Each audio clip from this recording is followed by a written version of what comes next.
अनंत कोटि परमात्मा ब्रह्मांड नायक स्वरूप अकारण प्रणवनलय सर्वंतर्यामी सर्वधाम निर्गुण निराकार सगुण साकार परम दयालु परम कृपालु अतीत पावन दीनानाथ की पावन अखंड चरणों में सादर प्रणाम करती हुई परमात्मा को प्राप्त हुए संत महापुरुषों के पावन चरणों में सादर प्रणाम करती हुई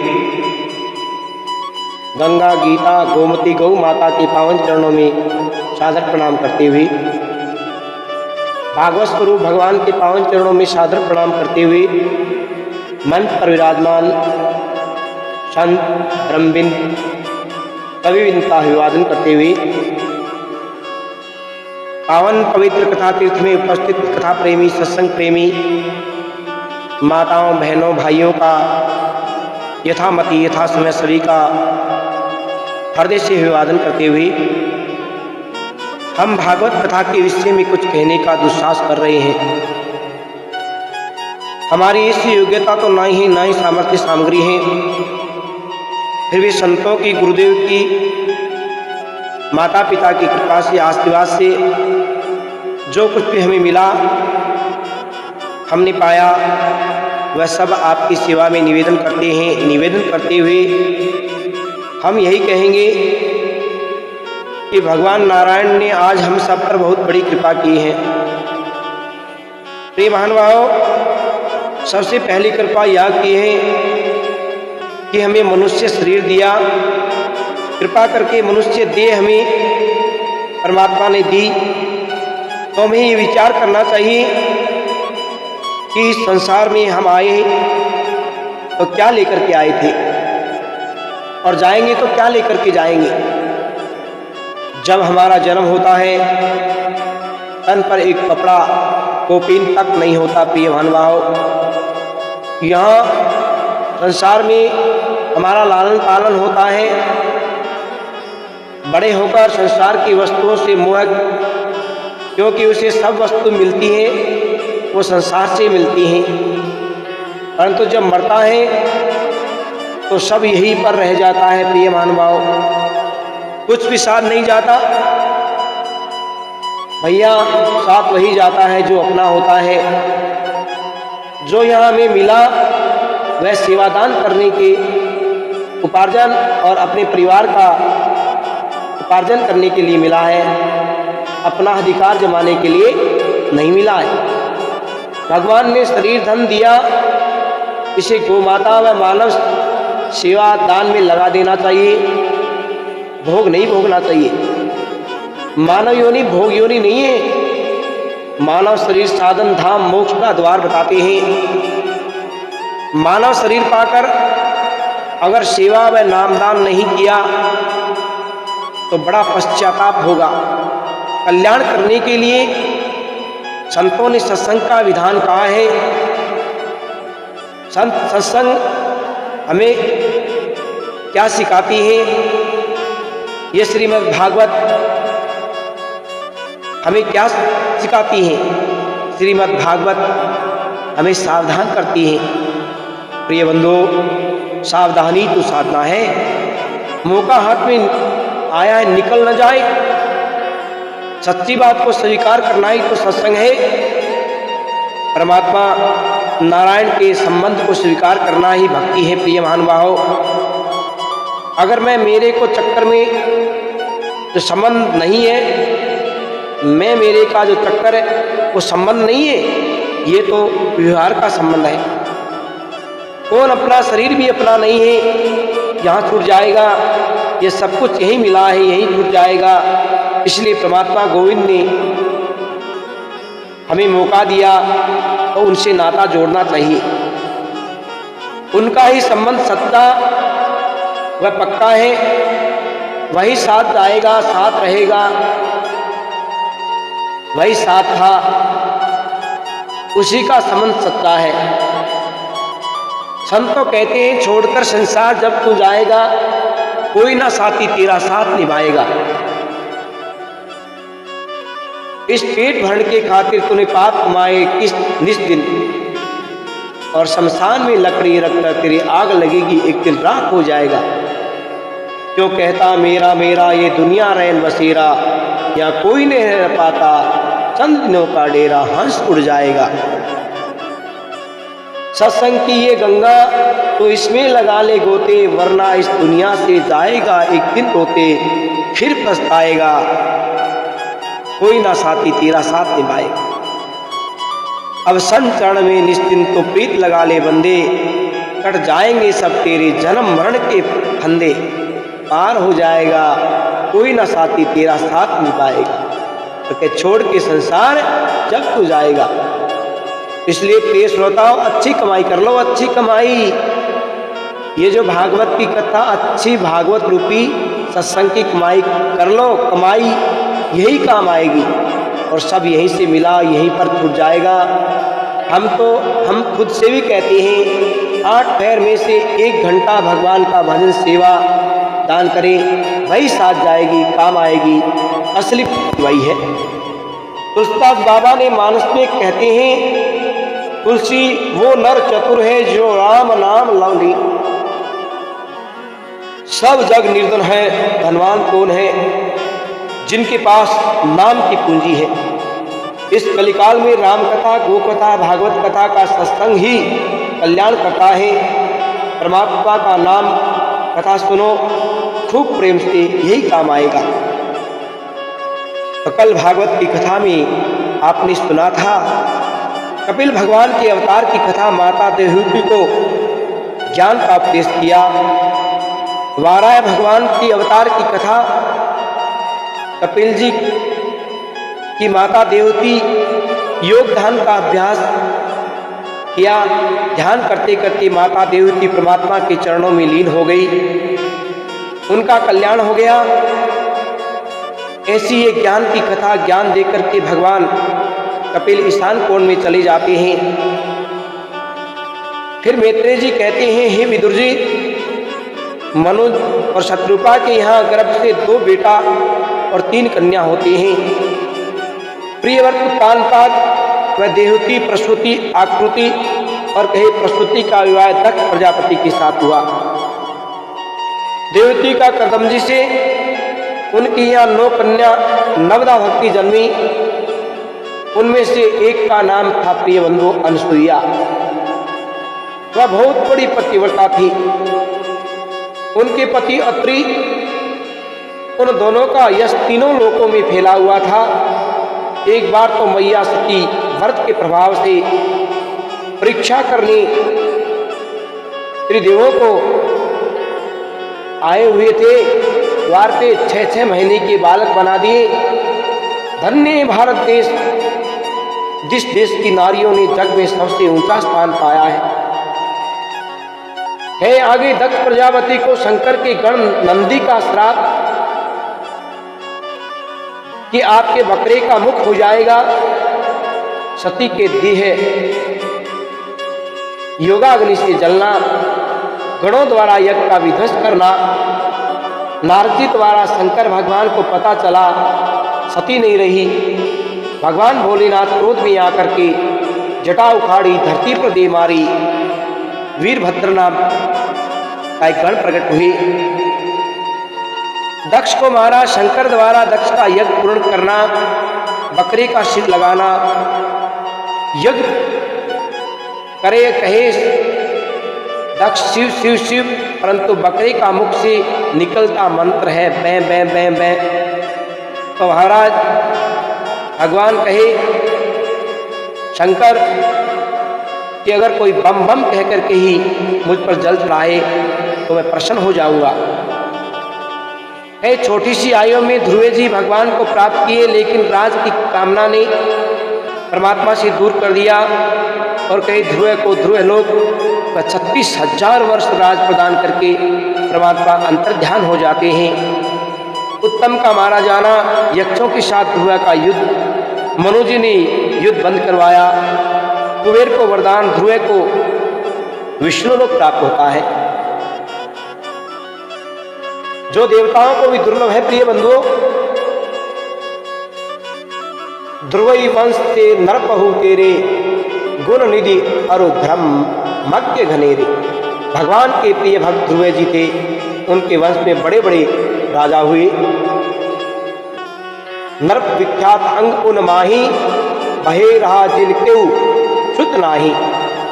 तिन प्रताप सुन कई सुत भयऊ, जीवजन नाव बेनु जिन हैऊ।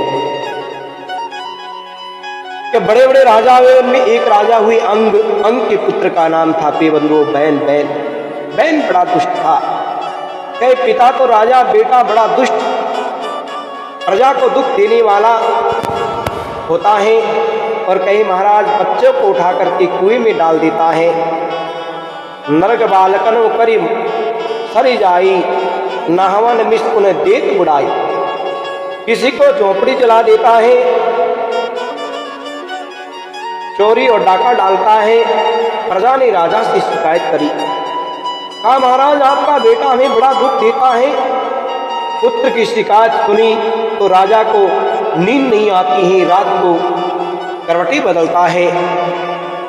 सुता ही सुकृत लकी अक्षर जरत विश्चे दुख आगी, रात उठ चुपचाप नृप है विपन गए तप लागी। कहे हम राजा हैं, बेटा प्रजा को दुख देता है। राजा ने विचार किया क्या करे भैया, सोचा ना रहेगा बांस ना बजेगी बांस, अगर मैं नहीं रहूंगा तो शिकायत सुनने को नहीं मिलेगी। कहे राजा अंग सब राजपाट छोड़ छाड़ करके रात्रि में जंगल की ओर चले जाते हैं, भगवान के भजन में लगते हैं, तप करते हैं। अंततः राजा का कल्याण होता है, परंतु राजगद्दी खाली हो गई। महाराज जिस देश में राजा ना हो तो चोर और डकैत पैदा हो जाते हैं। भर्गो वशिष्ठ नर बिनु पुर पावा, विवश वेनु कर तिलक करावा। आसु कठिन पनु हृदय विचारी, जय जय दूरी में चोर तुम्हारी। और के महाराज ऐसा करते हैं। महात्माओं ने सोचा इस बैन को ही राजा बना देते हैं, ये बड़ा दुष्ट है, इनके डर से चोरी डकैती तो नहीं होगी। परंतु जब राजा बना तो बड़ा अभिमान हो गया। कहते हैं चोर डकैत तो नहीं रहे, कम हो गए उनके भैंसे, लेकिन उसने सभी यज्ञ और ब्राह्मणों की पूजा पाठ बंद करा दी। बोला कि मैं ही भगवान हूँ, ब्रह्मा विष्णु महेश कुछ भी नहीं, मेरी ही पूजा करो। अब तो महाराज महात्माओं को फिर चिंता होती है, अगर भैया यज्ञ नहीं होगा तो वर्षा नहीं होगी, और वर्षा नहीं होगी तो गोधन और प्रजा सारी दुखी हो जाएगी। सभी ब्राह्मण महात्मा राजा बैन के पास जाते हैं, कहते हैं राजा बैन ध्यान से सुनो।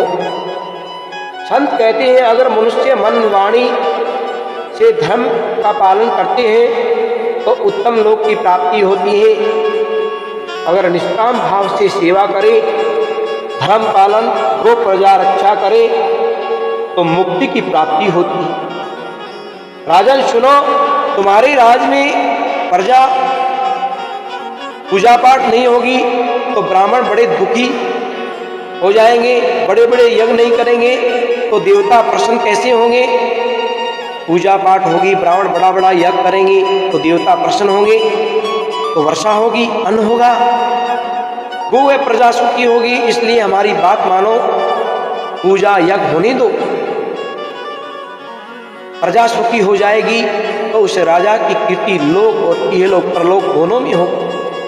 ऐसे समझाया तो राजा धर्म मोक्ष, राज धर्म मोक्ष धर्म बताया तो भैया आंखें लाल कर लेता है। राजा बैन कहता है अरे मूर्खो, क्या कहते हो, आपने धर्म में अधर्म बुद्धि कर रखी है क्या। मैं राजा हूँ, राजा के अंदर सब देवता ब्रह्मा विष्णु महेश इंद्र कुबेर सब वास करते हैं। आप मेरी ही पूजा करो तो सबकी पूजा है, मेरी पूजा करो नहीं तो क्या करेगा। संतों ने सोचा ये दुष्ट है, ये तो मार देगा। भैया संत महात्मा सोचे ये ऐसे नहीं मानने वाला।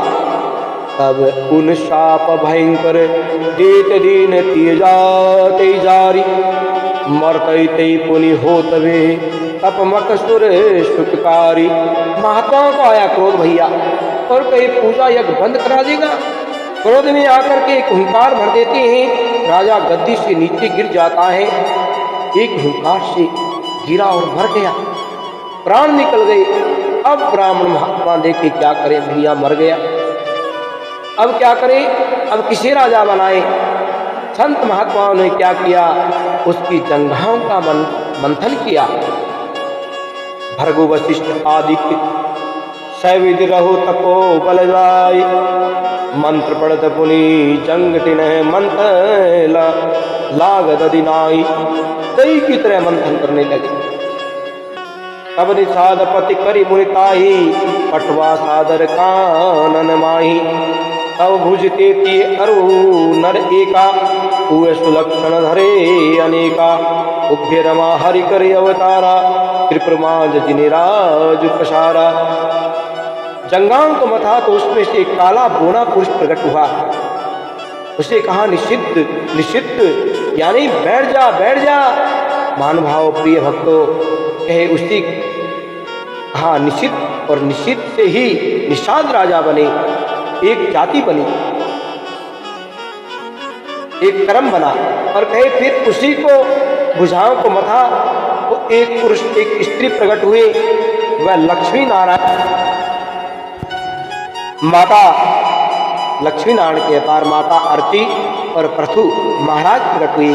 बोले पृथु भगवान की।